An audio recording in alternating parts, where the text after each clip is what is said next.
fear through Killarney. Now I'm back to hitching with the wind.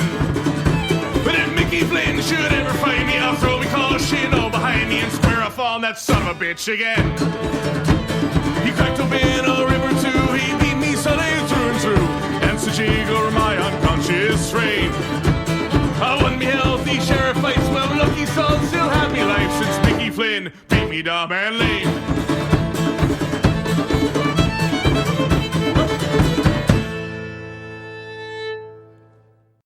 Ooh, we are chasing the pennant tonight. I am your host Shane on this wonderful Sunday evening, and I am joined by almost the full complement of our team over here at CTP. We have Boric. Boric, how are you, sir? Doing very well. Having a couple beers after writing a couple articles earlier that I'm going to send out in a few days.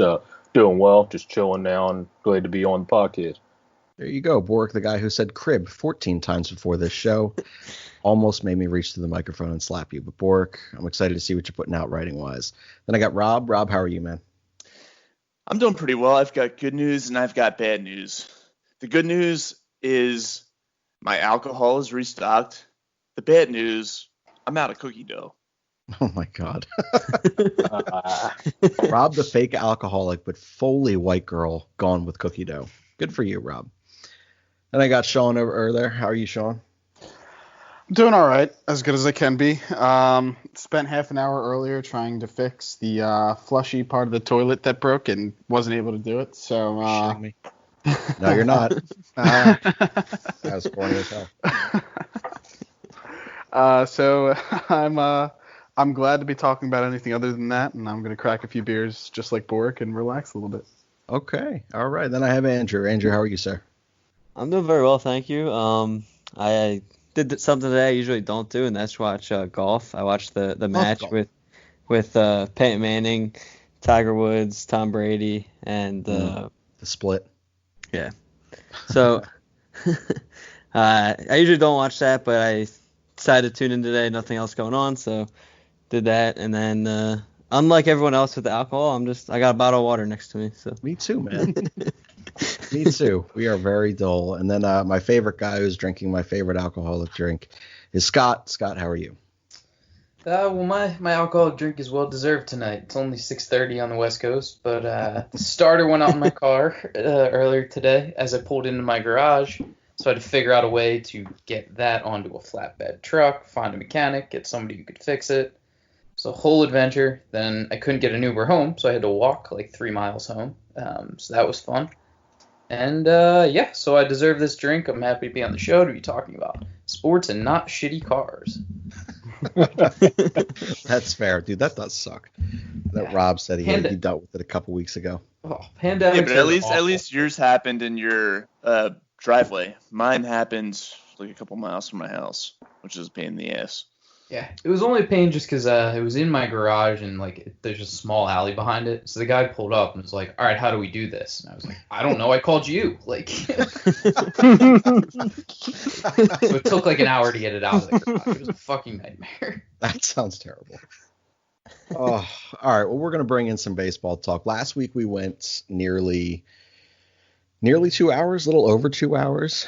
So we're gonna keep this Sunday a little bit lighter. We're gonna keep most of our serious topics for our during the week shows. So we'll have another one on probably Tuesday this week, Tuesday and Thursday. The one notable missing partner of the CTP crew here tonight is Biscuit, fan favorite Biscuit. He's out dealing with some family stuff tonight, so keep him in your thoughts, keep the family in your thoughts. Biscuit, we love you, dude. We're going to talk in light of The Last Dance. We have been... So let me put this in perspective real quick. If you guys couldn't tell from our voices and the way that we are all different ages here.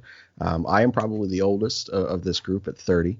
And then it goes all the way down to 21, correct? Mm-hmm. Is that the youngest here?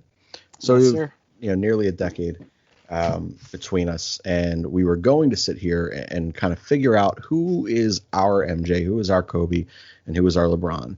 Initially, it was going to be the three older guys of the group who were going to put together our three and then kind of pitch that to the younger guys and let them have their way with us and see if they could change our minds at all.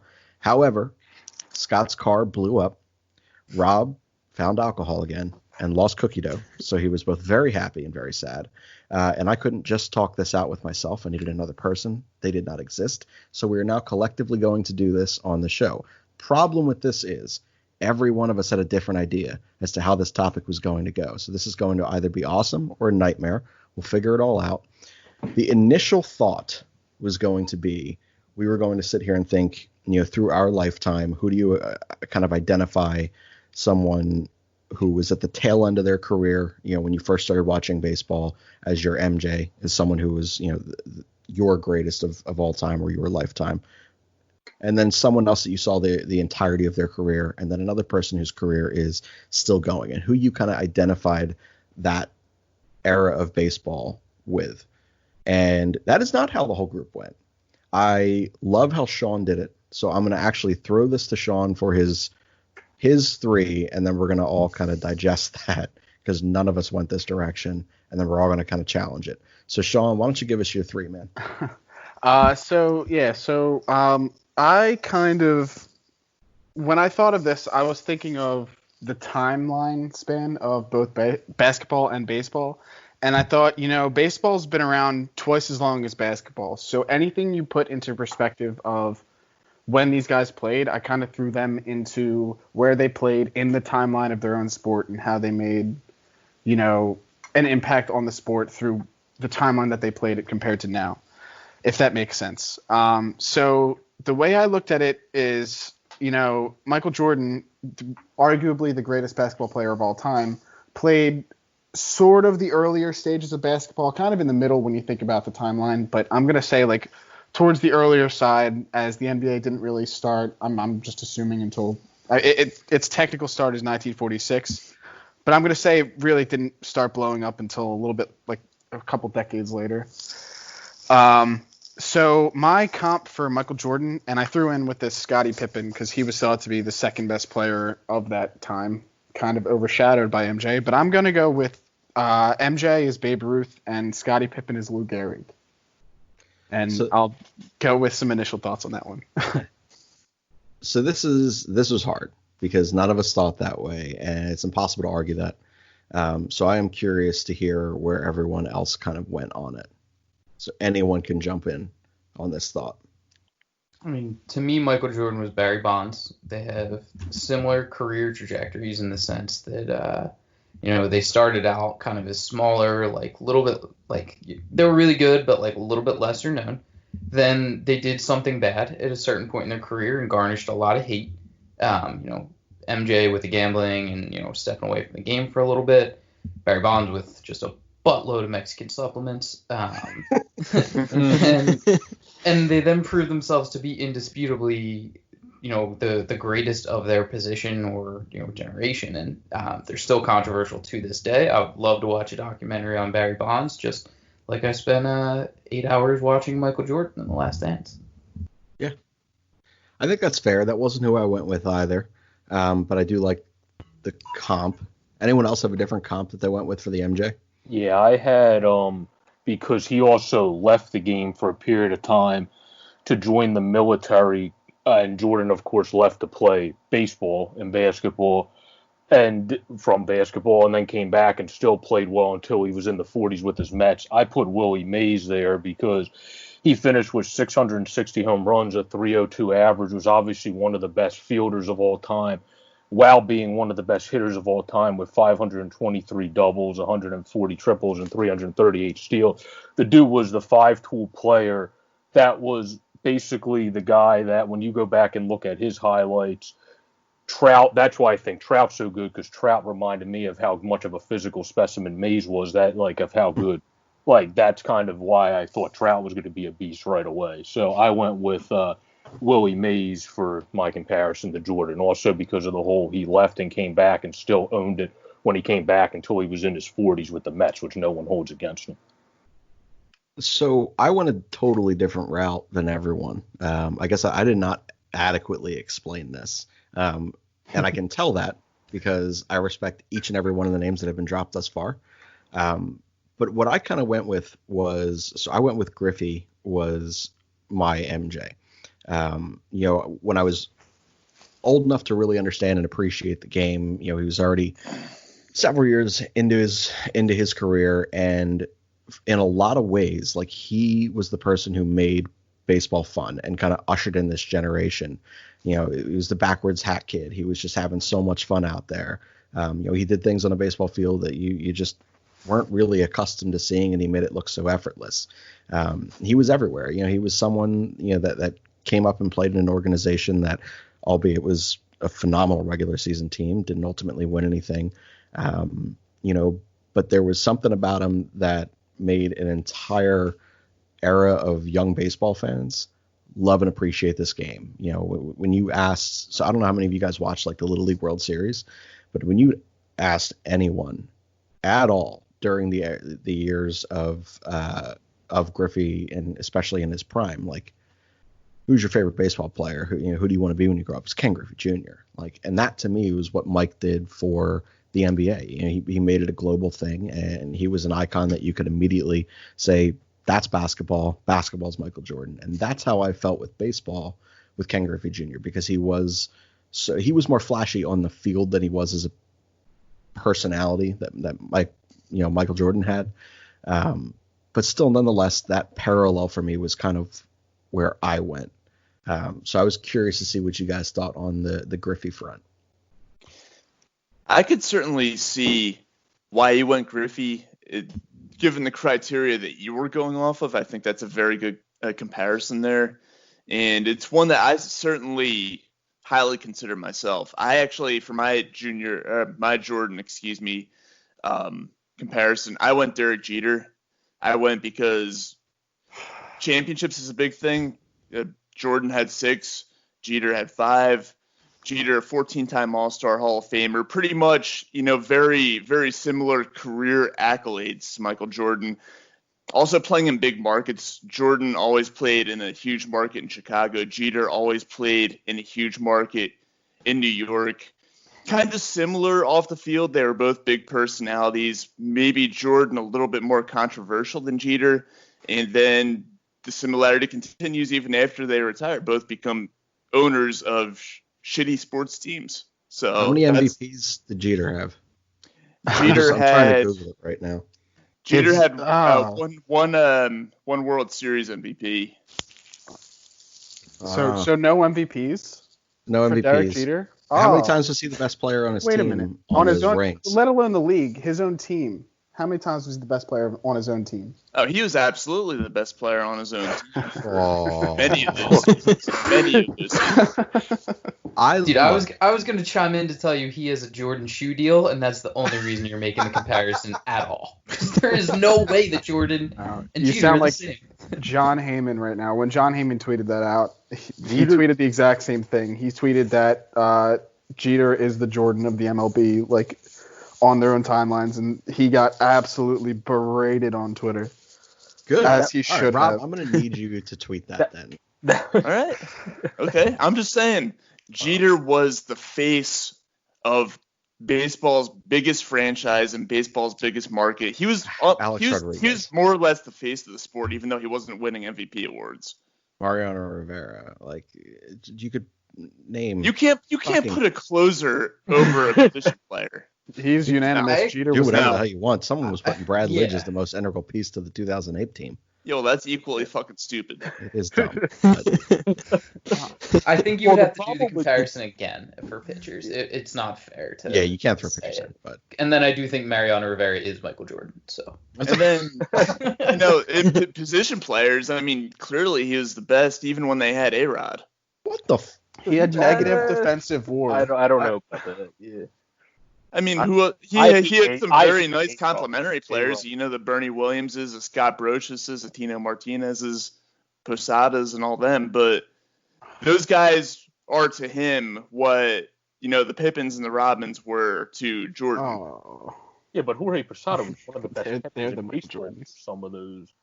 And Scottie Pippen was Why one are of we the best still not defensive talking players about Alex in NBA history. Rodriguez? As much as we hated the guy, Yeah. how is I how did is was he a not the better conversation? baseball I said I hated him, but he was still damn good. He was always a better baseball player than Derek Jeter. Derek Always. Jeter and all of his little poke singles that he got.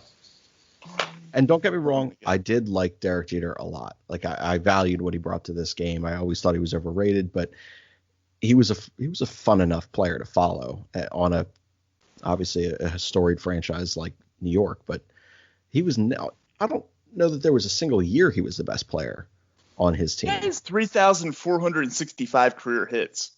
Like 3,400 of them are singles. Yeah. He's also most famous for giving chicks gift baskets that left his apartment, not for. That's honestly the greatest thing I've ever heard. Yeah, that's why I respect him. That's even more reason right there. He's a generous man. He was good at one thing on a baseball field, and that was hitting singles. He wasn't. You can call him clutch if you want, but like that's all he did was hit singles. Michael Jordan was great at everything.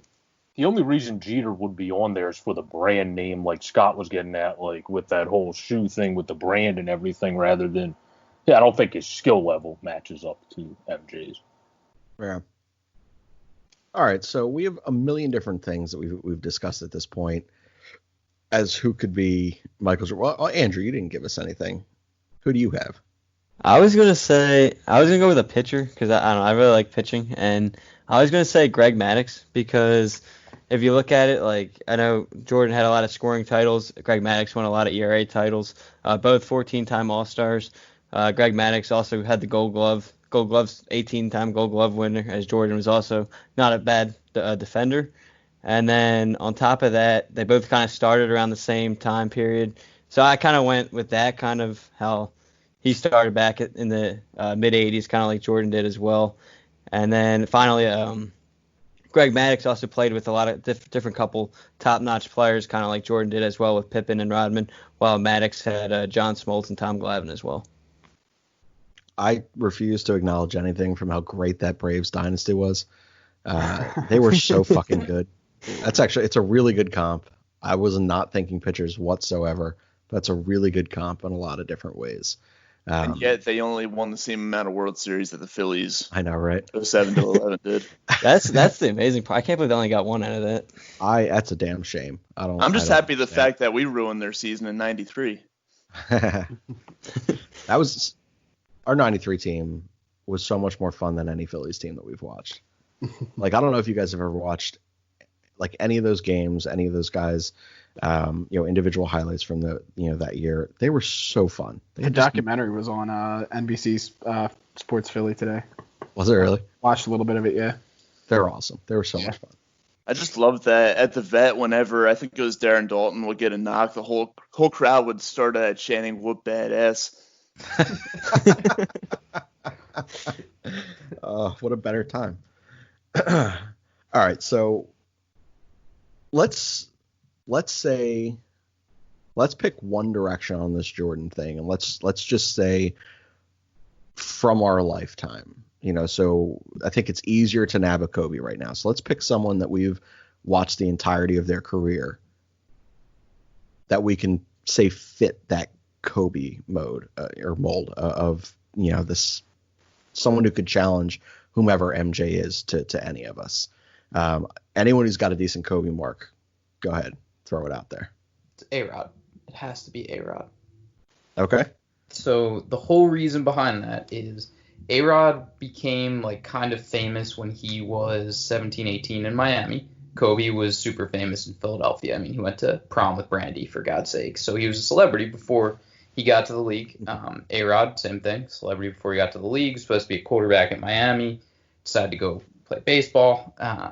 They were incredible talents early on, and then again, similar to the Jordan Bonds comparison, they both kind of did something that was heard a little bit in the media, and they became a heel, but they always followed through. And now at the end of their career, after all was said and done, I would say the two of them were the most respected athletes of all the people we're going to talk about in all of sports media.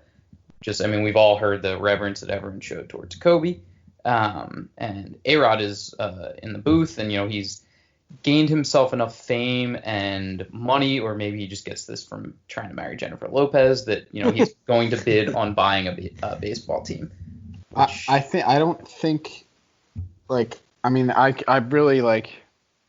started watching baseball kind of towards not the tail end of A-Rod's career, but when he was already kind of like established with the Yankees. So, like, for me, I don't immediately think of A-Rod, even though it does make a lot of sense. And the only difference I can see is that if something as tragic as like Kobe's passing happened to A-Rod, and I'm not saying anything I would do or would say if that happened. It would not have the same reaction. There would be a lot of people saying A-Rod, like praising him, saying like he should be more respected, but there were a lot of people saying like he was a cheater. He cheated at the game, and a lot of people wouldn't give him that same respect that they gave Kobe. Yeah. I don't agree with that, just because Kobe was the most hated person in sports for a couple years. Like, Oh yeah. there's no argument. And he that thrived off that. Yeah, exactly. He thrived off it. He loved being the heel. He gave himself the nickname the Black Mamba. It's amazing. Yeah, it's unbelievable, and people did not give him enough shit for giving himself a nickname. I wouldn't be surprised if A-Rod gave himself the name A-Rod. So they have that same kind of personality. And the reason the comparison hits home for me is you guys know that I hate A-Rod. I was not a Kobe guy. I can't say I hated him, but he scorned the city of Philadelphia a bit at different times in his life, and that didn't sit well with me. However, they're both just such tremendous talents and went on to do such incredible things after they retired from the game that just helped them so much. So that's my take. Yeah, I think the A-Rod thing is probably the most accurate one we're going to hear for a lot of those reasons. And again, I don't love A-Rod the person throughout his playing career, but watching the guy play baseball, not unlike watching Kobe play basketball, it was must-see TV. The guy was incredible. And whether he was assisted or not, I really don't give it. Like everyone knows my view on steroids. I don't particularly care. You still had to execute, and execute he did. And he thrived off that negative energy. I swear it just made him better. And that was exactly how Kobe was. Anybody else have someone different than A-Rod that they had in this slot? Honestly, I've been trying to think of one different than A-Rod, and it's got to be A-Rod. Just because baseball, by and large, hasn't really had that many controversial, big personality players in comparison to basketball. So if I had to pick one who was also a star and put up, Hall of Fame numbers, had a surefire first ballot Hall of Fame career, it's got to be A-Rod. So just because I didn't really experience, like I said, the whole A-Rod period, my first thought was Pujols, because he was so good for so long, had that first ballot Hall of Fame track, but he didn't have the controversy and everything Scott said. Like, I completely agree. At this point, you've completely changed my mind. But the first person that came to my mind was Pujols. That's weird. It's just the way. Pujols is another guy, not unlike Trout, which we'll get to in a bit, that I felt like never split the audience enough to be as relevant as any of the other names we've talked about. Like, I don't want to say he's just a guy. He's not just a guy. Trout's not just a guy. But they're like take proof. Like, there's no one that hates those guys. That's not true. I live out in California. Plenty of people hate Albert Pujols out here. There you go. I suppose there's a reason for that. Only there, though. Yeah. And that's not even totally his fault. Like, they said, here, sign 10 years for, what was it, 280 million, something like that. Yeah. The thing that gets people out here, though, is he's an option after this where he has to work with the ball club for the 2 years after he retires. So he's just never going anywhere. It's the best contract I've ever heard. There you go. My initial thought was actually Scott's Michael Jordan was Barry Bonds. For a lot of the reasons he had said earlier about Michael. I felt like, obviously the Michael Jordan and Kobe Bryant comparisons are never going to go away. So much of, down just to the weird idiosyncrasies and weird tics and things that they did on the court or in interviews or just as human beings, they were so similar. It was terrifying at times. I feel like you could probably use Barry Bonds in either of those shoes there, and I think it would fit. I think Bonds fits really well with Kobe because similar to how Kobe made some mistakes that he went on to later regret, I think by now Barry at least regrets them. Barry made mistakes that I would think he's going on to later regret. So that's a good comparison for me. That's the best one with A-Rod in my opinion. Anybody have anyone different? Well, I was gonna say originally I think Barry Bonds would have been my comparison as well, but just to give somebody different. I know they're not the same like off the field now like family man wise, but like in terms of their playing career, I was kind of thinking of again another pitcher and Kurt Schilling, just because they both kind of drug their careers out toward the end where like they probably could have retired a couple years early, but they tried to keep going. Both kind of had teammate issues every once in a while, and kind of had Kurt Schilling go into a different team every since. But while Kobe stayed, he kind of forced Shaq out, and so kind of had teammate issues there. But then he kind of had Shaq and Kobe. He had Kurt Schilling and Randy Johnson in Arizona. And then both, when they were at their best, they kind of just dominated the league. And again, when they didn't want to leave the field, they wouldn't leave the field at all. They were court for Kobe. Yeah, I think we have to another redo this comparison entirely there for pitchers is because that's strong. yeah, Kobe was notorious throughout his career for playing through injuries, and then you have the Kurt Schilling Oh my infamously pitching God. with What a sock thing. the catch in the back. If you, It was I don't know if you, Gatorade. I don't know what you believe it was. Personally, I don't believe that he was hurt, but I'm gonna follow the narrative just for the sake of this argument that he was. I love it. All right. So let's get to the final one here before we get into some of the lighter stuff on this show. Not that this hasn't been light. This is fairly light. But this is the one that was, I think, going to bring out the most debate. But we're going to go with LeBron James of right now. So there's no disputing, no matter how much some of us strongly dislike LeBron James, that he is an incredible talent and physical specimen. And he is a huge presence for his game. Someone is that in Major League Baseball right now, and I think we're going to have a couple different opinions on this to start. I'm going to put Sean right on the microscope now so we can get how wrong he is out of the way. But go ahead, Sean. All right. Some people think LeBron is the greatest player of all time. Those would be wrong people. The numbers entirely back it up, even though MJ You and Andrew. This is why I fucking mess you guys up. MJ was without a doubt one of the most, influential, and he shaped the entire sport, and he was the best player in the league for 20 years. You could say pretty much the same thing about LeBron James. And to me, there are people that think this player, as Shane had said earlier in the show, is the best player of all time.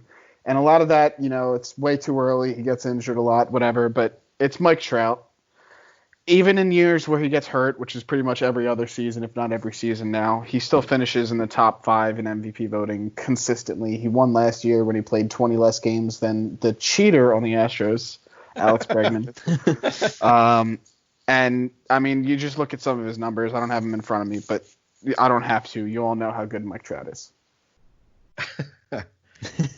It's an awful take. It's just not Yeah, right. you know what, Sean? I'm going to tell you how wrong you are. You are not wrong at all. Oh, no. The Derek Jeter as MJ guy agreed with me. This is not good. See that? Yeah. Now Sean's going to switch his whole entire take. He's going to write something down as well. Oh, boy. See, this is all part of a huge mind fuck right here. Are you gonna say anything other than he's right? I mean, I'm not, because when I kind of researched this or whatever, I didn't really take into account, for this one at least, the personality effect. The fact that Mike Trout's a quiet guy. He's still the face of baseball just because of the fact that he's far and away the best. It's not even close. He is leaps and bounds the best player in baseball right now. Just like LeBron is still by leaps and bounds the best player in the NBA right now, and he has been for quite some time. Freaking Smith, whatever. You can't even say his freaking name right. LeBron might not even be the best player in his team right now. So That's- there's arguments. yes, he is. What? He's Yes, he what? is. He's not far the best player on his team right now. I hate AD too, so I have no comment. He's still the best player, but come on, Mike Trout easily No the one's best player. disputing that. No one is disputing that. Scott, go ahead. Well, then Since you there's were the correct there's the about comparison this. right there. I mean, No, Bryce it's- Harper's the only answer. I That's don't correct. see how you can say anything else. Like you have to compare their entire careers, and Bryce Harper grew up on the cover of Sports Illustrated. Yes. Oh my God, so did LeBron James. No way. Like I've known LeBron James's name since I was in middle school. I've known Bryce Harper's name since I was in early high school. Like they're the same exact player. The comparison is just sitting there in front of all of us. Like I don't get the Mike Trout thing. I can't. The answer is Bryce Harper. Like I'd even said it in the chat to Rob and Scott before I knew that Rob was an alcoholic and Scott's car was dying. That you could possibly make the argument for Trout. However, I was not the guy that could do that because of everything Scott just said. You know, these are guys they were going to be the next transcendent player. You know, they're the people that were put on, you know, who were being marketed out there before they ever stepped foot in a major league field. Like at 16, Bryce Harper dropped out of high school to go for early, to get his GED early, to go play college baseball early so that he could get there and get to his $330 million contract with the Phillies early. And that was all part of the plan. Like that's the face of a sport, and he's a controversy all the time. There's no controversy that surrounds Mike Trout outside of his soft tissue issues that rob him of 12 games a year, Scott. But no, Harper's a guy who, you know, he left a situation that he could have, and granted, I don't think that he would have ever actually left had they paid him, but he did leave. The story, he is a Philadelphia Philly, and that is what it is now. But LeBron left. LeBron went and tried to form some type of a super team with a team and an organization that was going to allow them to do so. Well, what do you think the Phillies were trying to do? They said, hey, we're going to bring JT in. We're going to attack this. We're going to attack that. At the time, it was something Bryce Harper even alluded to, was that the Phillies, he had hoped, was going to try to go out for another big-time outfield free agent that he had said 2 years ago in his press conference talking about Mike Trout. Like, he came here for the opportunity to win. He is the best player in baseball. No one's arguing that. LeBron's the best player in basketball right now. You have to compare everything, though. You can't just compare best for best. It doesn't work. All right, everything. You look at this, like, people. That's what I said earlier. The best player, like, people think LeBron is the best player of all time, and I mean, he is. He is the best player to ever play the sport of basketball. People think Mike Trout is. That keep getting said on this podcast. Mike, I'm so angry. Mike Trout. Like, there are arguments by people that said if Mike Trout retired today, he'd be in the Hall of Fame, and I don't disagree with that. But, like, he's still in his prime, and he's already put up how many great seasons. People think that he is the most talented player in baseball history.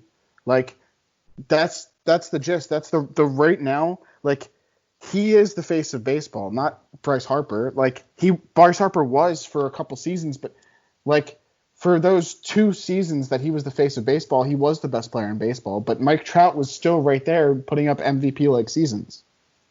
So this is a little biased, but think about, because we are a Philadelphia Phillies podcast, sometimes we all do forget that, especially me and Rob when we're arguing over sandwiches. But so think about how much we've talked about Mike Trout versus how much we've talked about Bryce Harper during this quarantine. Mike Trout just kind of has been irrelevant because that's just his MO. He doesn't stay in the media. He said like 1 or 2 small things, but like got shit on immediately for it and then just went back. Like, Bryce Harper's been pretty out there talking for a while. Like, he had a pretty good 3-hour podcast that he had recorded with the guys over at Starting 9 at Barstool. Like, people look to Bryce Harper for takes and for, you know, just things that come out of the game of baseball. Yeah, exactly. He is an influencer. Mike Trout is not an influencer. He's just the best player. And, like, you can't argue that he's the best player, but he's definitely not the face of baseball. Exactly. Well, to be fair, Mike Trout did have one thing that he said, what was it, about a month ago, the comment he made about not wanting to leave his pregnant wife, and they were talking about that on the local stations here for at least a week. Yeah, but has he said anything since? Yeah, he just like went back into his hole after that. Like, so my point is he said one thing and everybody was talking about it for a pretty decent period of time. My only thing, sorry, go ahead, keep going about Mike Trout because I'm going to change the subject. I'm done. That's because the only point I want to make there. My only thing is that like LeBron James is almost like, other than like he has his own voice and whatever. When was the last time you won an MVP? Like, can one of the two TJs, one of us guys, help me out? When was the last time LeBron James won an MVP?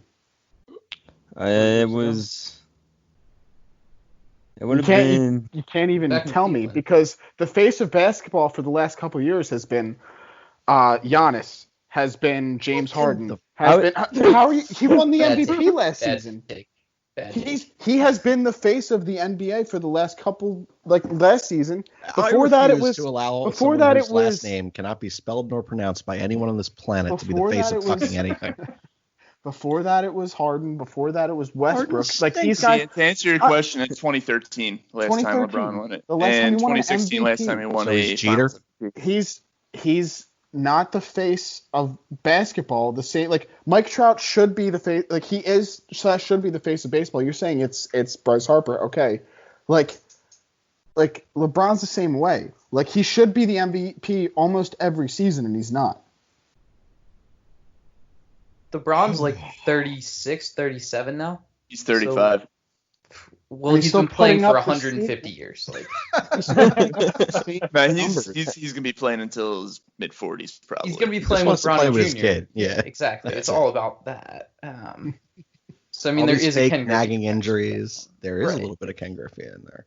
Except the problem is I like Griffey and I hate LeBron. So Yeah. Well, we're gonna play on that more, and we're just gonna piss Shane off and keep making a Ken Griffey LeBron comparison. let's not do that. I gave everyone leeway on almost everything. Not giving you that. Fair. Biscuit Man. Jesus, I almost called him Biscuit. Boric, you've been unusually quiet on this one. What's your stance on this, man?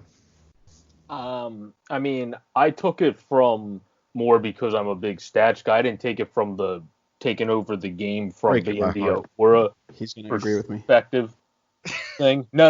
I didn't take Mike Trout as a big stats guy. I almost pulled an Andrew here actually, and went with a pitcher as the big stats guy to compare Pedro. LeBron. Scherzer. But I didn't do that, and I went with Arenado because I actually should not have. I should correct myself from that duo thing from the other podcast, because looking at his stats more, the dude won a Gold Glove in each of his first 7 big league seasons, while also making 5 All-Star games and 4 Silver Sluggers, and he's averaged freaking 40 homers and 104 or 124 RBIs. Of course. Better over the last 5 years, and is You pull one some of the only strange players shit with about at that least asshole. 30 That's weird, home runs man. and 100 RBIs. So he's been absolutely killing it. It's not just Colorado with him. He'll kill it if he went to the Angels instead of Anthony Rendon or wherever he goes. So he's going to kill it anywhere. So I ended up going for more of a stats baseline rather than a taking over the game as a face of the game perspective. Also, to your point, everyone casually ignores the fact that Coors Field isn't the launching pad that it used to be, because they use the humidor for the baseballs now. It's still a Good freaking point. launching pad. Yeah. I mean, I don't have the stats in front of me, but I'm sure if you look it up, it plays as more of a neutral ballpark than probably like at least a third of the stadium still. Yeah, but all the baseballs are juiced now, so we're in the greatest. Well, era hey, of not juiced next year. all They time. said they might fix it now. I know. I'm We'll just see. mocking that. I think it's the weirdest take that came out of baseball in the last year, and people have talked way too much about baseballs and given them way too much credit. But It's true. that's just me. All right, well, we could spend forever on the MJ, Kobe, LeBron debates. We're going to shift this one. We're going to go to something we rolled out last week as an in-between topic right now. We're going to go back to Spot the Lie. So this is not going to be a fully regular thing, maybe like once a month, because eventually we're not going to have anything else to say. But this one got some decent feedback from you guys, so we appreciate it. So we're going to roll with another Spot the Lie. I'm going to start off with I'm going to go to Scott first. Scott, go ahead. Well, when I was supposed to be creating my Spot the Lie, my car blew up, so I'm going to pass. Scott's passing. Take It's another never been drink. done before on this show. It's never been done before. Somebody's getting pizza delivered, it sounds like. It does sound like something. Crazy things happening here all over the place. Like, That's fantastic. All right, Sean, I'm going to go to you, man. Me? Okay. I'm also going to pass because I'm still putting up my third one. I've been trying to put them together since you started, since Rob started bringing up the Derek Jeter comp. So This is amazing. All right. Well, whoever's ready, by all means. I can go. ahead. All right, go ahead, Andrew. All right. So first, senior year of college, worked 5 jobs along with 6 classes. I've lost 23 pounds during this quarantine period. Was really close to getting kicked out of an Oklahoma State basketball game, or I've never been to a concert before. I'm gonna guess I'm 25 bailing- pounds I'm just bailing because out. looking at your profile picture in Skype, it looks like you're already pretty damn skinny. Okay. I'm bailing out of this because I know the answer on that. So I'll bail out. I'm gonna say you've never been to a concert. I'm going with the Thunder one.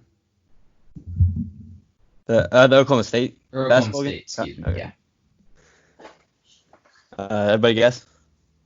Yeah. All right. So the lie is I've never been to a concert. I've been to one concert, and that was the Zach Brown Band 2 years ago, I think, in Hershey. Okay. Good choice. But yeah. So yeah, this quarantine period, when I got home from Oklahoma State, I weighed myself because I didn't have a scale down here, and I wasn't happy, so I decided to change things during quarantine, and I have dropped so far 23 pounds.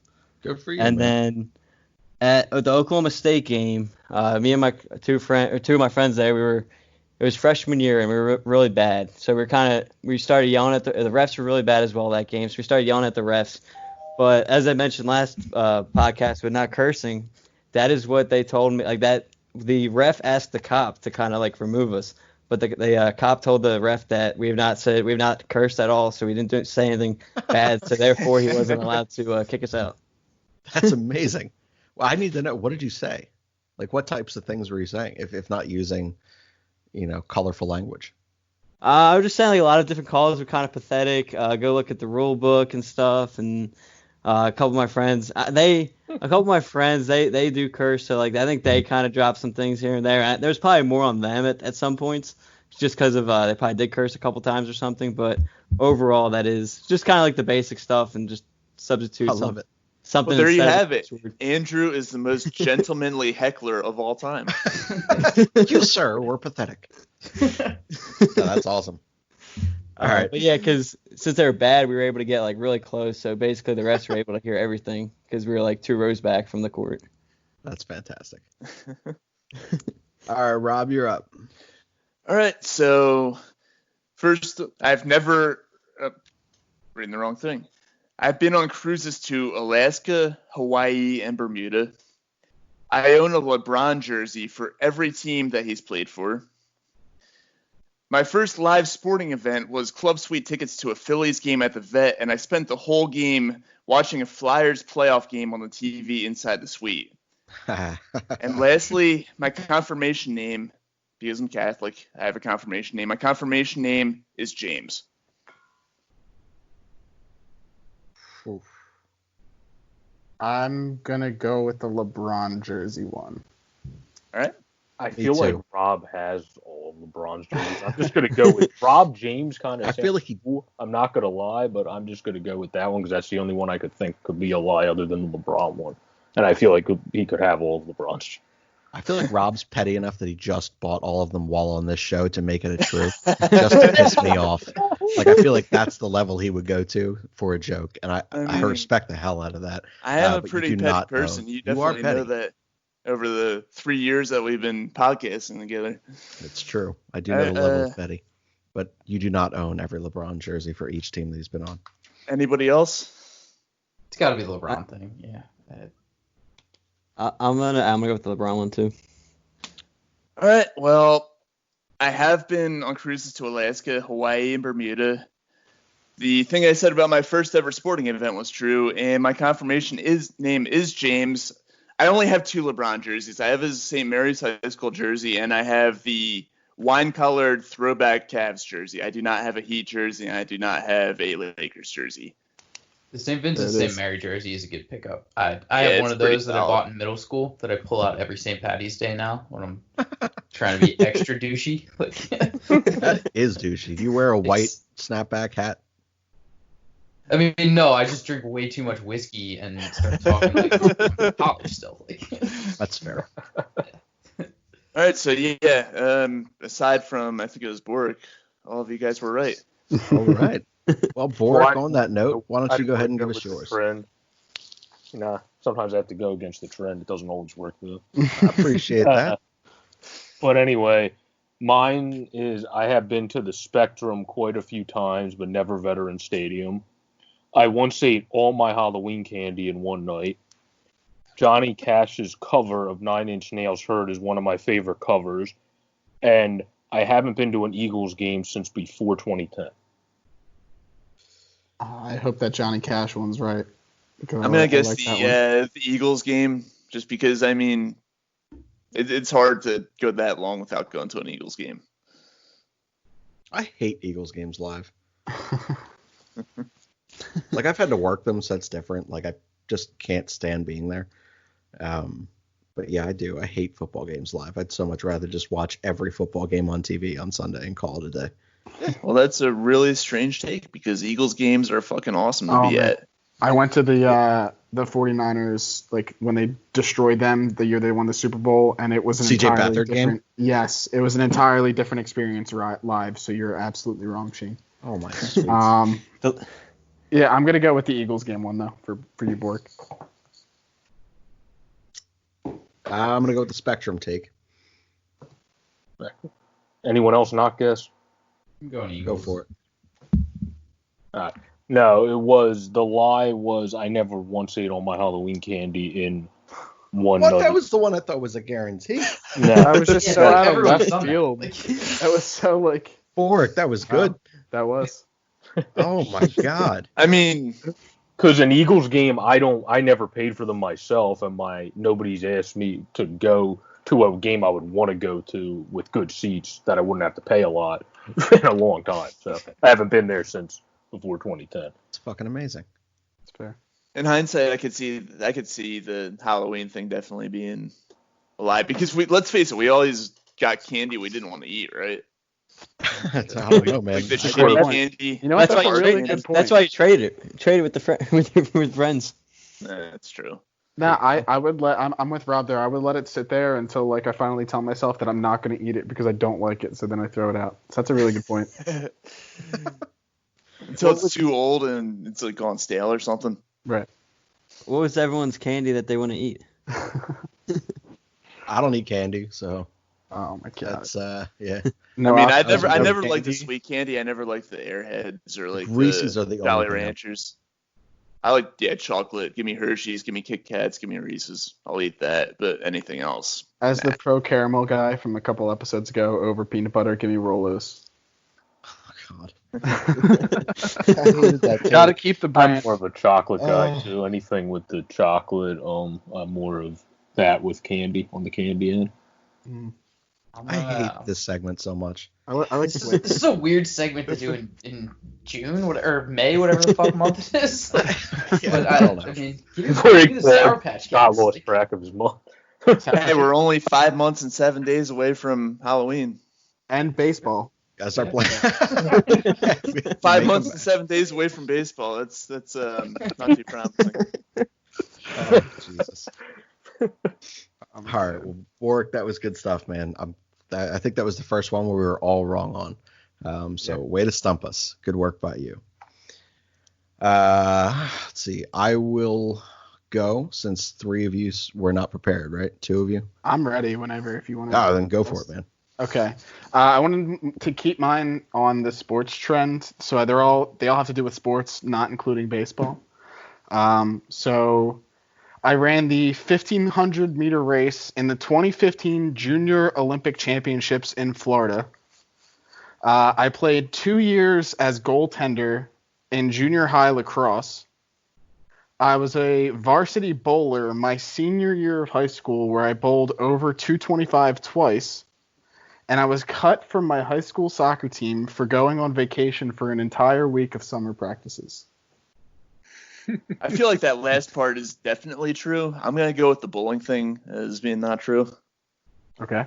Yeah, I'm going with the bowling too because I feel like I see every you doing damn all thing the is a other lie. stuff. I'm glad nobody's saying the 1500 meter one. I'm kind of proud of that one, if it's true. First of all, no. I think every damn thing you just said was a lie. You would not Only play one. baseball, so you're not a lacrosse guy. Like that could not have happened. That would have deeply hurt me. Bowling's strange as hell, but I respect it if you want to do it. We all got to get fat and retire one day. You just practiced early. I support it. It is what it is. I loathe the sport of soccer, but if you had to play it, I'm glad you got cut. I'm going to go with the lacrosse thing. All right. Well, it was junior high. They didn't have baseball in junior high. What the Where did you go They to have school? lacrosse? I hate everything. Did everybody put their guesses in? I was gonna say bowling. Bowling. Okay. I mean, I'm saying the lacrosse thing too, but this is confusing. So This is confusing. well, track's at the same time as baseball. If you're Yeah, but you can run and then run over to the base. It doesn't matter. Whatever. Keep going. Yeah, you're fast enough to run over to the other damn field. God damn.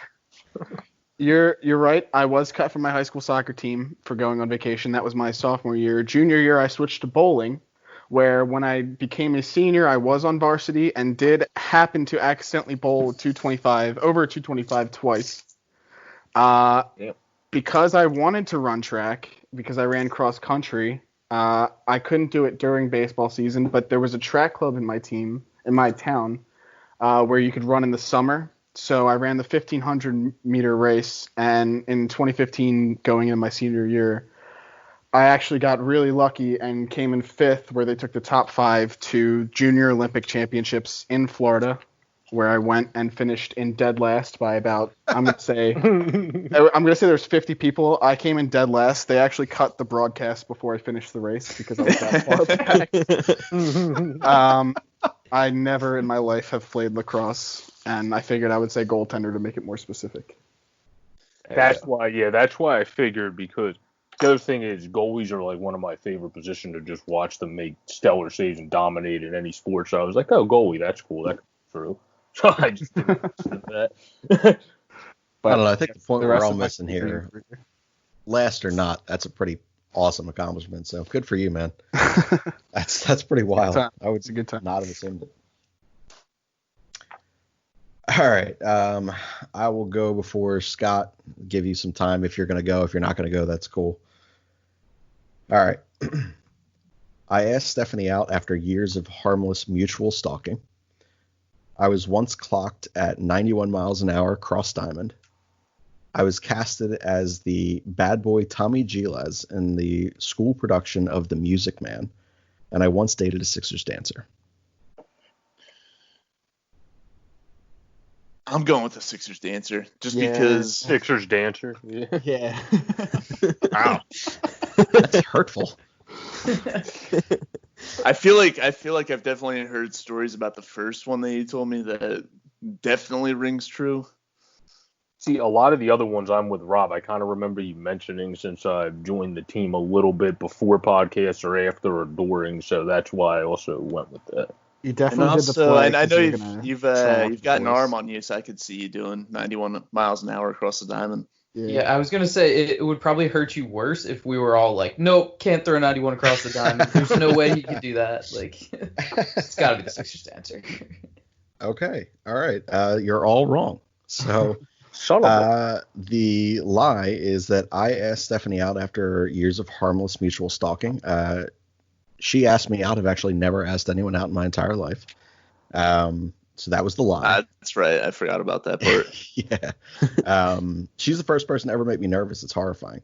But I was clocked at 91 cross diamond during an extended tryout. I did, and this was for Biscuit, who did not come on this show tonight. But when he listens, hopefully he gets some amusement out of it. But I was Tommy Giles in a school production of The Music Man, which I got as punishment for having detention in elementary school, which is ridiculous. And I did go out on 3 dates with a Sixers dancer. I was gonna say the lie That's was that impressive. your stalking was harmless. I was gonna say your stalking was not harmless. Well, that just sounds terrifying. Jesus. All right. Scott, did you come up with any, or are you passing? I haven't. I'll give you guys a couple next week. All right. Sounds good. All right. So we're going to roll into the next topic then. This one was, this came out 2 days ago. I can't remember, Andrew. But the Twins minor league squad has $1,500 a night to have the entire stadium down there in Florida just as an Airbnb. Just hang out. There's a giant bedroom there. You get access to the whole field, batting cages, everything. I need to know how is everyone spending their 24 hours that they have access there? Is anybody sleeping at all? Or are you all doing everything insane, whatever you want to do? And who else would you absolutely bring with you if you could go? So I'm going to start with Andrew, because you and I were the first people to see this. I would say, well, my first question with this is I want to know like where the large bedroom is with 10 beds. Like I want to know like where, like, do they just put that in there like during this whole quarantine time period, or is it just traditionally that they have 10 beds in this club? It's just the player cots, right? Coaches get to stay late watching film or whatever.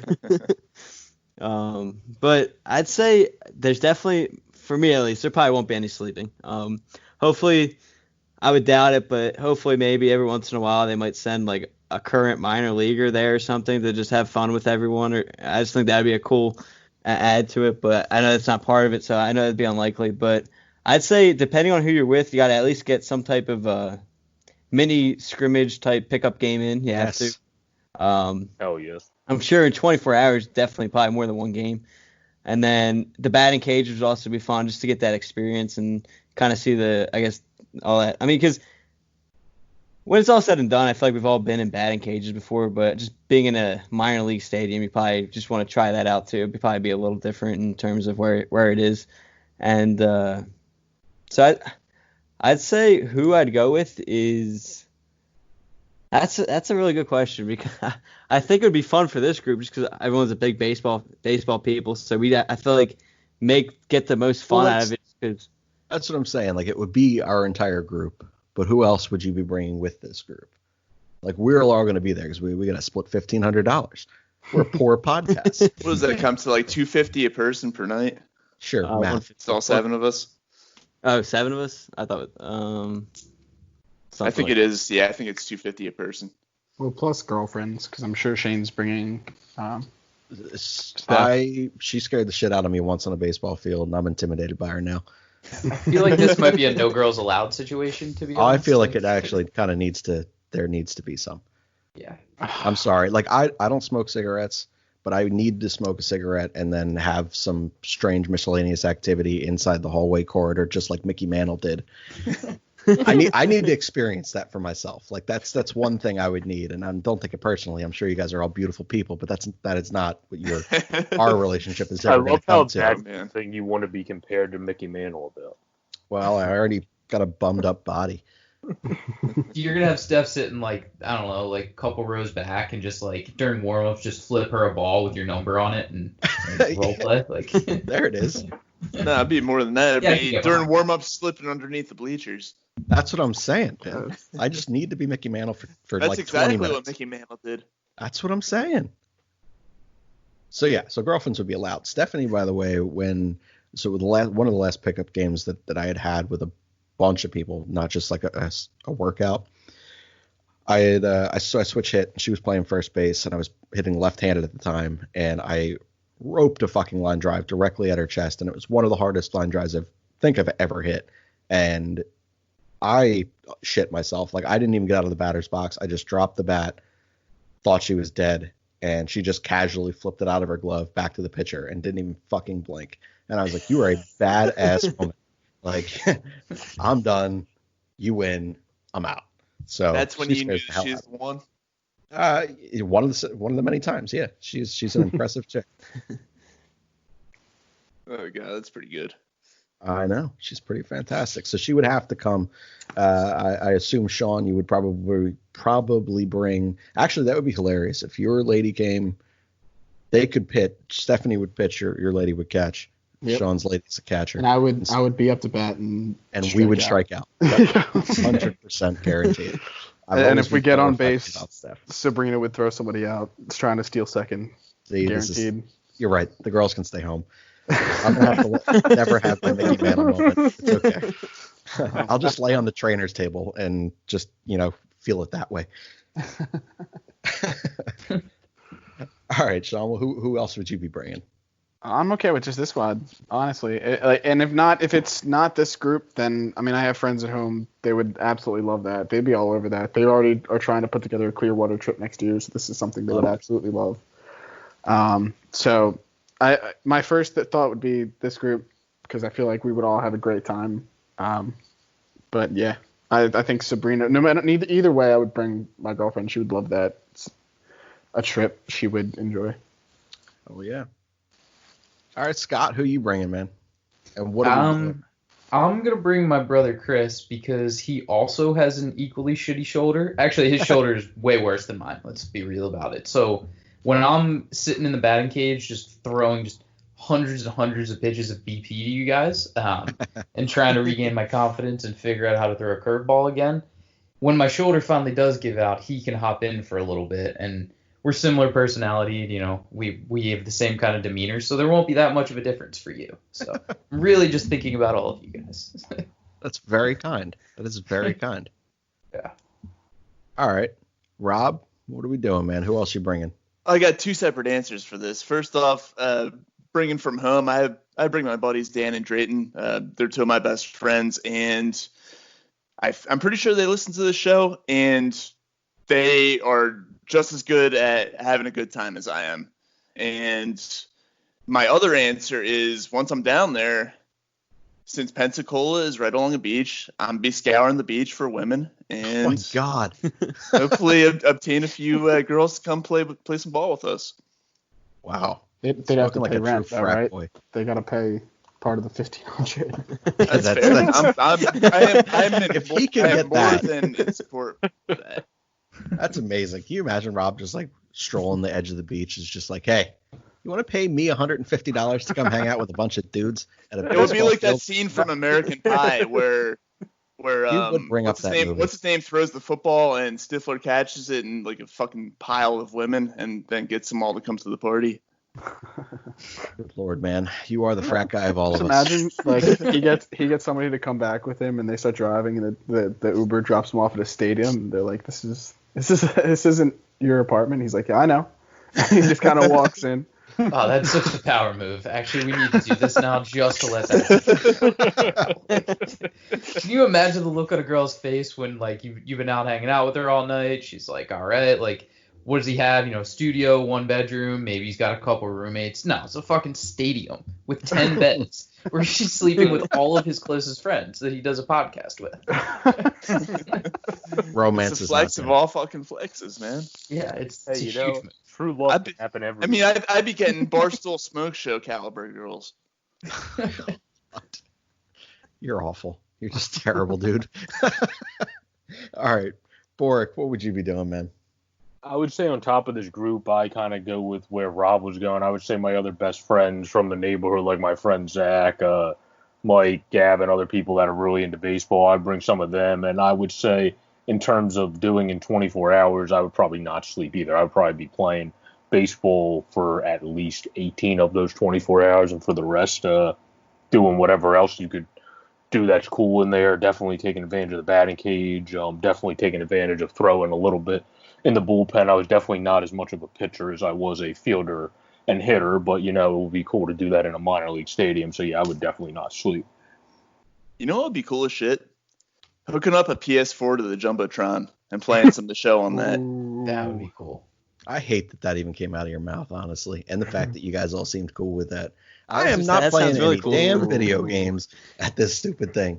That brings me to some of the things I would do. I would smash a TV to feel like Carlos Santana, just because I just needed to know what that felt like in a clubhouse, just to be like, why are we doing this in the moment of suck? I would absolutely bring at least a wiffle ball and wiffle ball bat, and then I would say that we all have to take turns calling the game over the PA system. I think that'd be badass. Oh, yeah. For a wiffle ball game, and we're all baseball players, so we're all terrible at wiffle ball. That's how that rule works. I would probably go out in full uniform for warm-ups, and then go in and then come back out in another, like go in, shower, lay on the medical table, pretend like I just got fixed up, come out, full uniform again. Like every uniform that was there and available to us, I'd throw on. Why not? I'd probably Like Brett spend, Favre, like changing everything but the bottoms at halftime. Like, so there you go. And I'd probably sit there and I'd spend at least 45 minutes twice a day, twice during that time, just polishing my cleats, making sure they still look pristinely white. Yeah, I would not sleep at all. I would be taking ground balls out there until someone threw me the fuck out. Yeah. Well, I would definitely say to go after that. I hope Pensacola doesn't listen to this podcast because we don't want to hear them hear that Shane will break a TV just in case we do want to plan this trip. Why? If we can afford $1,500 a night, I can buy him a new $300 TV. What's the big deal? Just to have that experience of grabbing a bat and being really angry that Rob went out there and tried to just be a frat guy to women and bring them all into here. I could just have like that moment of like, this is not what we do, and be totally cool with the fact that he did it, but just smash the TV anyway. I need to have that moment. If I can't be Mickey Mantle for those 20 minutes, I'm going to be Carlos Santana and smash the hell out of a TV. I would also definitely take the bullpen cart and just race it around. I think that'd be fun. That's a definite quality move. A la Marshawn Lynch. Just like Marshawn. Yeah, absolutely. Anyone not go? That would be fun though. That I didn't even think about that. That would be fun, is racing that bullpen cart around. Yes, it would. It would be Take awesome. both of them from each bullpen. We could have races. That would be fun. Sure, because they don't go the exact same speed. I mean, but we would have to, pit maneuver each other and stuff like that and make it fun. You want to tear up their field? After I we're just done wanted to break playing a on it, TV. You're an ass. Don't mess up grass and dirt. That's just not right. I do it all the time. That hurts my feelings, man. I spend so much time when I coach or play manicuring the fields that I play on. Like, I hate bad baseball fields. It hurts That's my what soul. the grounds crew is for. Come on.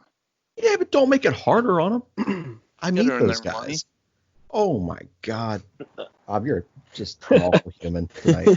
Yeah, I don't like messing up the field because that's messing up the good looks of the stadium. And I I love the looks of a baseball field. So that would be like if I just started putting like chips all in the ice of a freaking hockey rink. Like I would, I would feel like that much of it. It would be the equivalency to how much of an asshole I would feel like. I mean, you guys would have hated some of the stadiums that major league teams played in back in like the 70s and 80s, when they'd have concerts on the field before the game, and then there'd have like yellow patches of grass out in the outfield and stuff like that. Oh, CBP doesn't look that great after concerts. I remember the one time we played, there was divots because of the concert. They just make the grass doesn't look yellow, but there's divots and stupid crap in the field after the concert. I mean, no baseball field's perfect after a concert because they're not designed for them. That's the issue. Just one of them. All right. Did anyone not go on the $1,500 trip? Everyone gave their little insight there? Yes. I think so, yeah. All right, good. We're going to end this one with a little bit of AMA. Just do a couple of each here, and then we'll get up and we'll get out of here. So anyone can answer. It does not matter. If anyone wants to challenge whatever answer came out, by all means, take it away. All right. So we're going to go baseball question first. What position do you value most for long-term purposes when you are building your championship window and it's like year one? I'd say you got to start with pitcher. Just if you can get stability on the mound and do what you can first to keep the opponent off the scoreboard, and then after that, once you've got the pitching in place and you've got those guys locked up, then you go ahead and you sign some guys who can mash. I think you gotta stabilize the pitching before you go after the hitting. Yeah, I agree with that. I mean, just because look at recent teams here. I mean, we talked about how good Mike Trout is. They get Albert Pujols and everything, but they never got the pitching, and the Angels still can't get to the playoffs. You look at the Phillies. I mean, last year we had offense. We had pretty good offense. Didn't have the pitching. Missed the playoffs. I mean, even in recent years, the Yankees get to the playoffs, but they didn't have the pitching to get them past a couple rounds. So I think just with the history, the recent history as well, backs that up too with how important the pitching is. I mean, look at the Nationals. They had arguably the best rotation in baseball last year, and they won the World Series. Starting two former Phillies that were terrible here. So It is what it is. I don't disagree that you should start with pitching, but I think another position I would look at to start is shortstop. I think a lot of teams put a lot of their chips in at shortstop. I think that's one of the leaders of the team. I think every huge MLB championship winning team has an amazing, not an amazing, but an above average shortstop, somebody that leads the team, somebody that, drives the team. Do you mean to say don't shit on short? Oh, I see what you did there. Yes, well done. All right. So I originally was all about the bats here, but I think you guys did change my mind on that. When you speak about the importance of pitching, one, because I absolutely love watching great pitching, and we have not had that very much here in Philadelphia since the end of the Four Aces. So I'm gonna change my tune. Originally, I was gonna go with either shortstop or right field, but yeah, I'm gonna go pitching also. Well done, you've convinced me. So you're gonna agree with the guy who compared Jeter to MJ? You can just fuck right off. Doesn't cut his bread first. That's true. And is currently speaking of wearing which, a maroon food jersey. takes. Oh, there it is. Speaking of That- food takes, The trifecta. I put milk in my cereal today, like a grown person. It was weird as hell, and I gotta say, you're all wrong for doing it. Milk is not supposed to go in cereal. I'm sorry, it's just not. God, that is such a terrible take. It's not a terrible take. It's the It is accurate indeed take. a terrible take. It is not a terrible take. It was cinnamon toast. It was everything you guys told me to do. Oh. It was cinnamon toast crunch. So you got that delicious just the right amount of milk. cinnamon tasting milk. It was horrendous. I thought I was gonna die. I mean, had two we already bowls, know your but- taste buds don't work because you don't like pickles. Listen, And he doesn't eat candy. the worst goddamn thing on the planet. That's Yeah. a hard no for me. The pickles finish like sandwiches, like I don't know, sandwiches and because- hamburgers and stuff. Like I can't have one of them without pickles Yeah, usually. but what saves Shane's taste buds is the fact that whiskey is his favorite alcoholic drink. I All mean, right, yeah, as an Irish man, I mean, I have to agree with that. So The irony of that is whiskey has ruined my taste buds, so I no longer have that. it happens, but you taste it for a while. Drink enough whiskey, you can't taste anything. Yeah, I'll eat the fucking box of cereal when I drink enough whiskey. It doesn't matter. Oh my god. All right. I love where that question went, by the way. Yeah, well done, guys. All right, so play restores for baseball, and there are no actual restrictions, and the game returns to the way that we know it to be. So none of the proposed changes, like in-game changes, occur. So this is something that is a hypothetical that would never actually happen. But it restores. Shortened season is the only thing that changes. Where do you guys see the Phillies in a shortened year, looking at the rest of the division right now? I would say pretty good because they usually start off well and then falter. So if we're playing a half season, by that logic, we should be in a pretty good spot because we won't have enough time to probably falter enough to fall out. So just going by that logic and the fact that I don't think we would falter like that because Joe Girardi's that dude compared. Like, he's the dude that can keep it together. We also obviously got Brian Price and Dylan, so we got a great coaching staff as a whole. So I think I would say they're at a better position in a shortened season if everything was normal. So where do you see them in the division? I would say competing in a shortened season for the top because we always play great in the first half, but probably being the first wild card team. Okay, so top Behind wild card. who? Behind who? He's going to go Atlanta. I would agree with Atlanta. Yeah, definitely Atlanta. Yeah. because Nationals suck now. They don't suck. They're still national. They're still good. But I just hate the Nationals. I mean, I also In a dislike them. shortened season, I don't think that favors the Nationals, no, because the Nationals usually do the exact opposite at times. they don't always get off to a great start like last year, and then they excel, so they won't have time to get off to a slow start and then excel. That's the issue for them. So I'm gonna disagree with you. I'm gonna say third place at best. Whew, at best? I think the Braves and Nationals are better than this Phillies team, and then I think the Mets are going to be a little better than people think, and I think it's going to be. Choke artist. Where's Biscuit at? I gotta call him. The choke artist. Get him in here. No, but like in all seriousness, like I think everyone keeps talking about we want like Spencer Howard and Alec Bohm up and everything, and I think in a way obviously you're going to see that in a shortened season, but a lot of times like it takes a little bit for like prospect guys to get like kind of find a groove in the majors, so it's going to take them a little bit. So like for as good of a start we usually start with, if you're going to start with a couple prospect guys, I think that's going to set you back a little bit and stuff like that.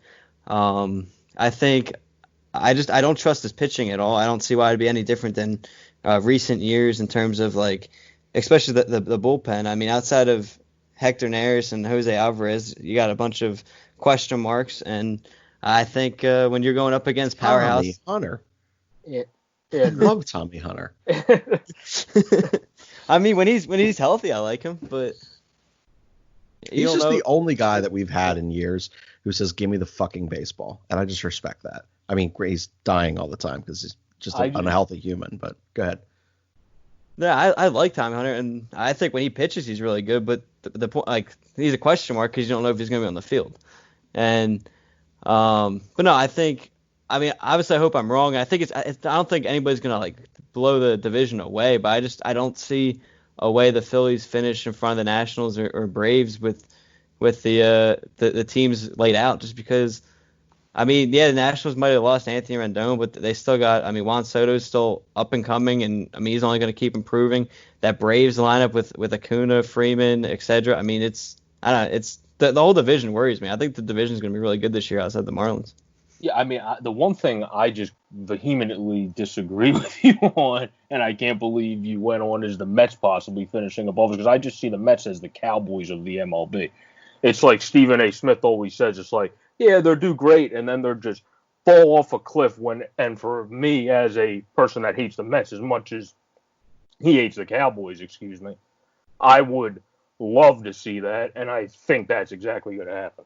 So that's why I can't get over the Mets finishing above us, because I don't think they're going to get off to a great start, one, and then they're going to have to. I think it's tough with the injury now. Right away. But I don't disagree. Yeah, I don't disagree with Andrew though. I mean, if you take a look at pitching first on both the Nationals and the Braves, bullpen and starting rotation and overall depth of pieces, like there are less question marks there than there are in Philadelphia. And in a shortened season where you're going to have sometimes it's going to be a 6-man rotation. Guys probably aren't going to go more than 4 or 5 innings a lot of times. It's going to be a lot of bullpen usage, a lot of just interchangeable parts coming in and out of the rotation. Bullpen games. It's going to be wild, and we don't have a lot of depth there. I actually think our offense is similar to both the Braves and Nationals. That's not my question. It is the pitching. And I do worry about that, and we're putting a lot of eggs in the Spencer Howard basket right now. And I've seen the guy pitch, and I love him, but Major League Baseball at that level, it's a different game, so we don't know yet. So I would say like a clear third. I don't want to say third at best, because that does imply that one of those other two teams may take it. But the other thing is Noah Syndergaard is injured, and that's why I was going to say Stroman, and you have DeGrom. Other than that, you still kind of have question marks. You don't know how good Matz is anymore. You have Porcello, who's coming off of a horrific season. So, like, you don't really know anything beyond their top two for sure shot. But that's exactly the way the Phillies rotation is. I mean, outside Nola and Wheeler, you don't know what you're going to get. I mean, and I think we'd all agree Jacob deGrom is better than Aaron Nola, as much as I love Nola. I mean, they get the edge there. I mean, Marcus Stroman, when he's on, he can be just as good as Zach Wheeler. And then, I mean, I trust guys like Michael Wacha and Rick Porcello over Jake Arrieta at this point. Trust anybody over Jake Arrieta. Yeah, exactly. So So even without Noah Syndergaard and even Steven Matz, like even without Noah Syndergaard, you can make the argument that the Mets might have a better starting rotation than the Phillies. Oh, they might, but those guys also have to stay healthy because Waka hasn't been healthy recently, and neither has Steven Matz. Well, Zach Wheeler's had injury history, so has Jake Arrieta. Zach Eflin missed last year. So, I mean, obviously I hope I'm wrong because I'm going to be, like, obviously I want the Phillies to win the division, but I don't think the Phillies had a good enough offseason to get over what they did last year. And, I mean, we came in fourth last year, and I don't think Joe Girardi makes that much of a difference in adding that many wins over Gabe Kapler. So I think, again, and I would trust some of these Mets relievers to kind of bounce back over some of the Phillies. And like Edwin Diaz, I don't think he's going to struggle as much as he did last year. And then obviously, I mean, Pete Alonso can go toe-to-toe with anyone really on the Phillies hitting-wise. I hate Pete Alonso so much. I mean, I hate to defend the Mets, but I just think it's fine. It's the reality of the way the front office has put the Phillies in this situation. I'm absolutely picturing Biscuit listening to this part of the segment right now, by the way, and just throwing things in his office. Back when he hears Andrew defending the Mets. Yeah. I mean, I think the Mets are just going to collapse like the Cowboys. That's what they're known to do. They're just known to ruin their fans' day, which makes me the happiest man on the planet. And that's what I think is going to happen again. The collapses don't always happen in the regular season. Like, the Cowboys make the playoffs a good amount of times. They just choke in the playoffs, so. Why do you think when I go to New York, I normally go to the Yankees part of New York? I hate the Yankees, but, you know, I can deal with their fans. I don't feel like dealing with Mets fans. They're annoying as shit. All right, let's go to another one here. So we're at an hour 20, and I actually want everyone's response on this one. So I think we're going to go only baseball questions this time, but I'm a big look good, feel good player. Like, I have a very particular look when I take the field as a baseball player. When you guys think of someone who just looks like a baseball player in Major League Baseball right now, who's that player? And then what do you guys, like, if you were to take the field tomorrow as a Philadelphia Philly, what's all your accessory look like? Like, what do you go out there and look like as a baseball player? I'm going to start with Scott because I feel like Scott's the only other white guy like me who's going to sit there and put way too much thought into this. Yeah, I think depends on the exact position you're playing. But if you're playing in the infield, you have to have both wrists wrapped. You have to have the blue stuff that, like, the pre-wrap sticking out underneath it. Yep. Yes. You have to wear a hat with the straightest brim possible, pulled down just above your eyebrows. I think you got to have the sloppy eye black that's dragged just the right way, and then you put it on before BP so it sweats a little bit, so everyone knows that, you know, you're here to play baseball. You have to have the giant dip in, like, just gigantic dip in. It just screams baseball. I know that part of this coronavirus stuff is that players aren't going to be allowed to spit or do tobacco, and I think that's hilarious. It's never going to happen. It's just, it can't. You can't have I people spit in that my have been glove dipping all game. Yeah, like, even if you're not dipping, you still spit in baseball. It's a thing. You gotta have the tin in the back pocket then to match it that, like, shows up on TV once in a while. It makes me crack up. Gotta have the Manny pants that go all the way down over the bottom of your perfectly white cleats, because you have to wear white cleats. You need to have everything entirely pressed and clean. And I actually kind of like Shane's take of, you know, maybe in, like, the fourth inning you change your uniform up. You slide into second base at first, and, like, you're all dirty. You come back out in the top of the fifth, and you're just ready to go. Like, I'm trying to think of someone that does this, and I can't think of players, but in terms of coaches, Terry Francona weirdly screams just baseball guy to me anytime I see him, because he just has a gigantic mouth of gum that screams, like, Always. I would be dipping still, but I can't because I'm old. He has that coach's, like, windbreaker thing on. He's got, like, a good look in the pants, and he's just angry looking at all times. As a baseball player, you can't look happy. You have to That's be correct. like, so that's a big part of it. It's just the anger in your eyes. So much of that is just so accurate. I love it. Well done. Well done. Yeah, I've spent a lot of hours of my life thinking about this. All right, Rob, what do you got for us, man? My ideal baseball look is a good example of this is Jim Thome, the high socks. I absolutely love the high socks. and having a hat with a perfect degree of bend, not too much, but not too little, worn straight, and also the shin guard on the lead leg. When you're I at like that. that. Yeah. Okay. All right, you got a player or coach or anything in baseball that you just associate just a baseball look to? Well, I mentioned Jim Thome, so that's who I'm going Oh, you with. did. I'm sorry. Yeah. All right. Shift over to Sean. Sean, who you got? Well, when you said a specific player, first person that came to mind was Bryce Harper.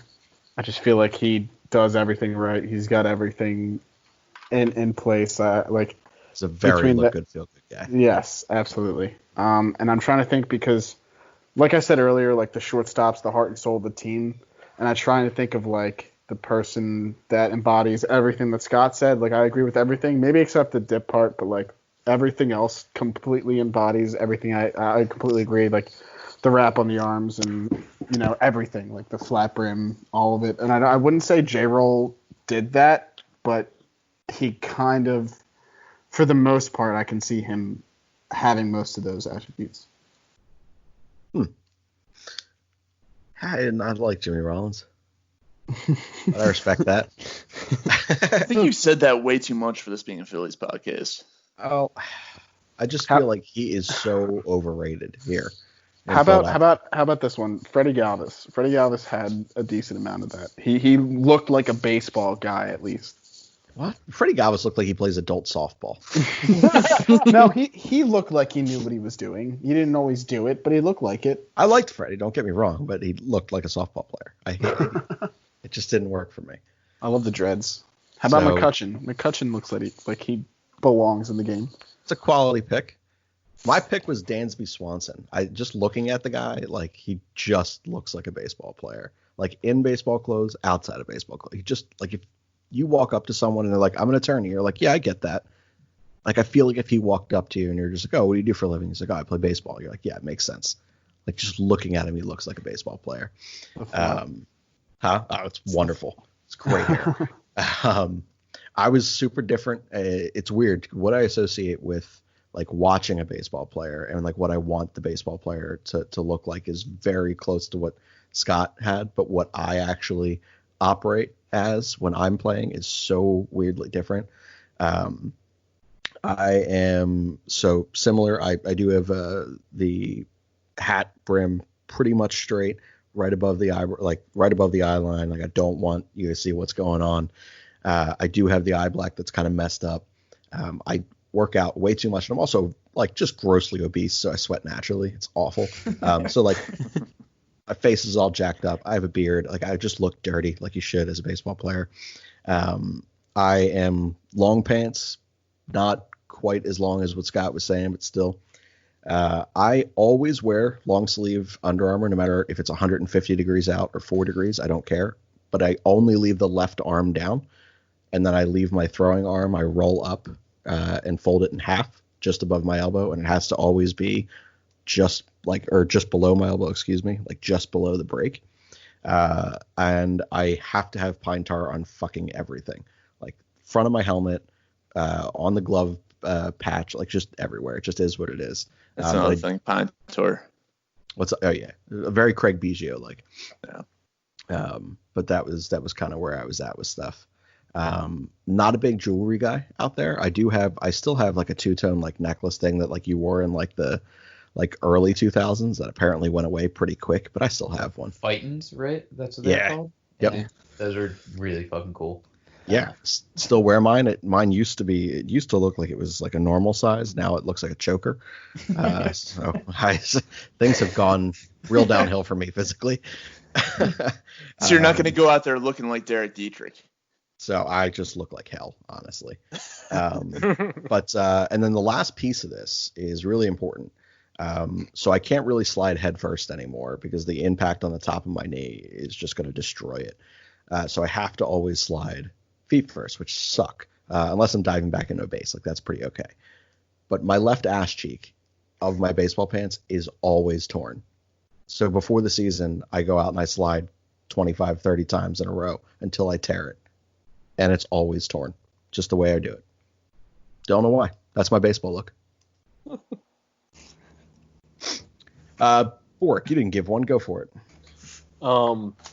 My look, because I mainly started off being a great fielder first and as an infielder before I became like an overall Ben Zobrist, like I said in one podcast for my one team. But I would say it's similar to Scott's, because I would love to, in the infield, I always had like either the sweatbands on or like I would love to have the tape and stuff. And then I would usually bring my shades out onto the field. If I could, I would probably get those flip ones just to make it easier so I didn't have to keep putting them on my hat because they would always fall off while trying to field, which was a royal pain in the ass. So if it wasn't sunny for a little bit because of the clouds, so those flip ones are kind of nice. And then in terms of the pants, I kind of usually went the rolled up style, similar to how like Hunter Pence rolls it up, a little bit old school way I normally went with the pants. And then that's kind of, I know I always had the eye black. I forgot about that. I always like to have that. And then with the bat, normally a solid amount of pine tar, not too much. With the hat, mine was mostly straight with a minor curve. That's about it. And then I also hinted at my player. My player that I think looks baseball is Hunter Pence, because he reminds me of like an old school type player with the socks up and everything. And that's a guy that I wish the Phillies didn't make a pointless trade for, since they traded him again a year freaking later. But, you know, it is what it is. But that's a guy that I look to, and he kind of reminds me of baseball, and I've always liked him as a player. Or I could see you having the eye black that literally drips all the way down your cheeks.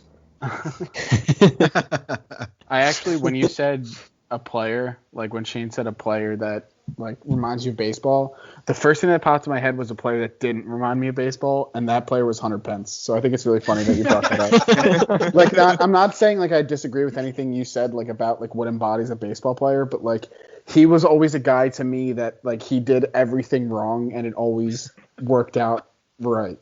Oh yeah, I'm just talking about his uniform, like from his look of style with the rolled up socks and everything. He did always do everything backwards, but like there was like weird guys from back in the day that had weird hitting styles too, and they obviously got it done too. So I still think just the way he looks, the way he's just raked all the years, and then came back and still's been a good hitter.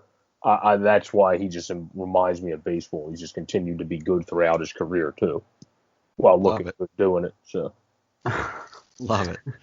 Andrew, you're the last one that didn't go on that one. Go for it. I'd say I'd go with something like Scott Kingery, because he's just like plain and simple. That's the way I am. Like he kind of mixes it up every once in a while. Sometimes he'll go with the pants down. Sometimes he'll go with the socks up.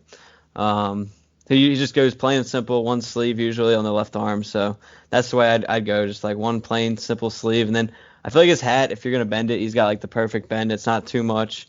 It's just a little bit, just to have a little bit of a bend in there. And again, I just think he's a guy that he just reminds me of a baseball player, because he kind of doesn't do anything out of his way to like go too over the top or anything. So just plain and simple.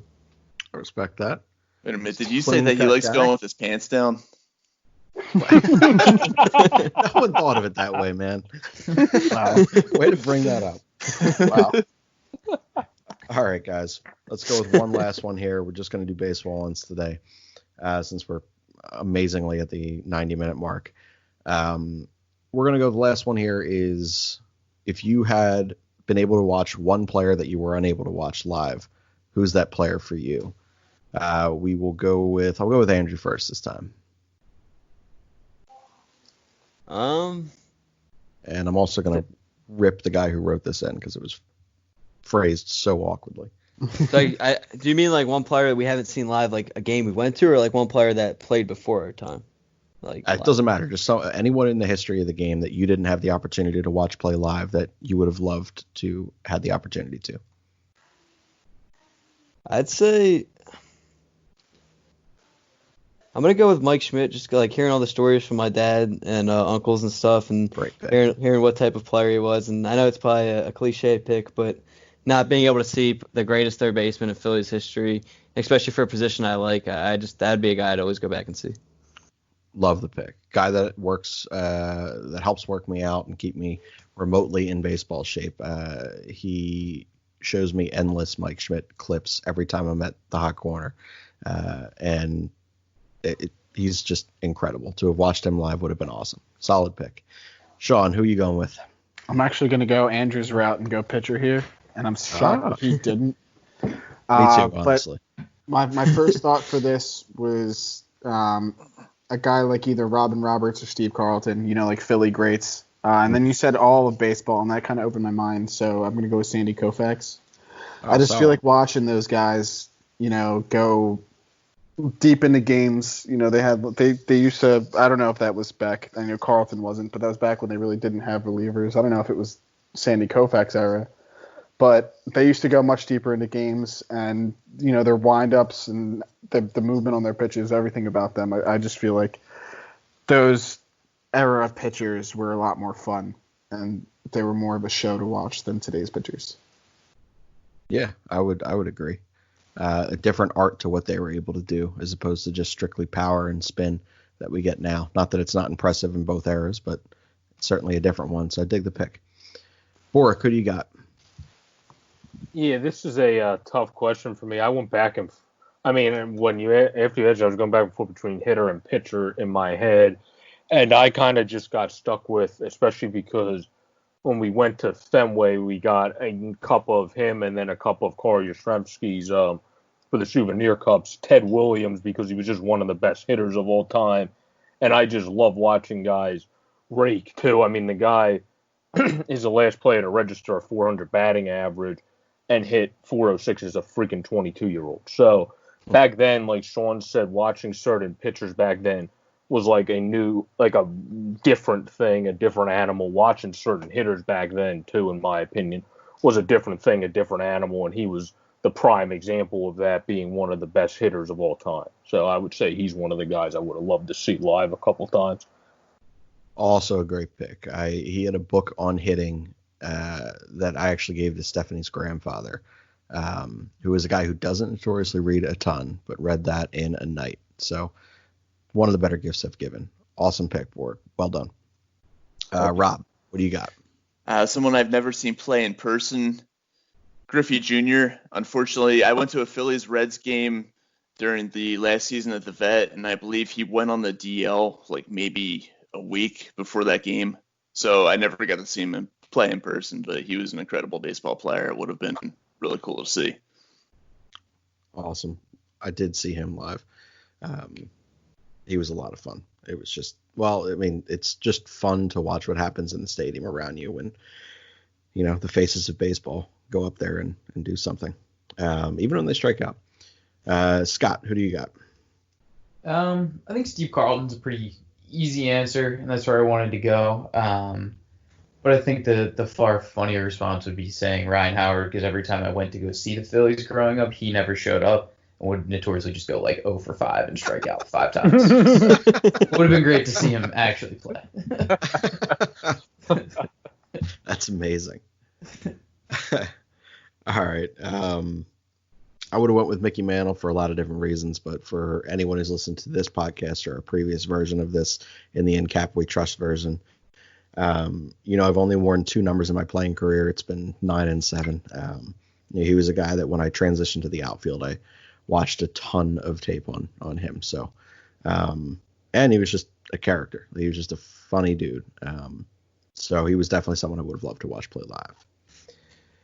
But on that note, we've hit, nearing 100 minutes at this point. So we're going to wrap this Sunday edition up. We're going to bring back some of the more serious and actual baseball takes and news on our Tuesday, Thursday shows this week. But before we sign off, anyone have any final thoughts here? I saw a pretty cool baseball fact the other night when I was scrolling through Reddit. So I'm going to pull that up. So Andrew McCutchen, who we're all excited to see come back this year and be healthy.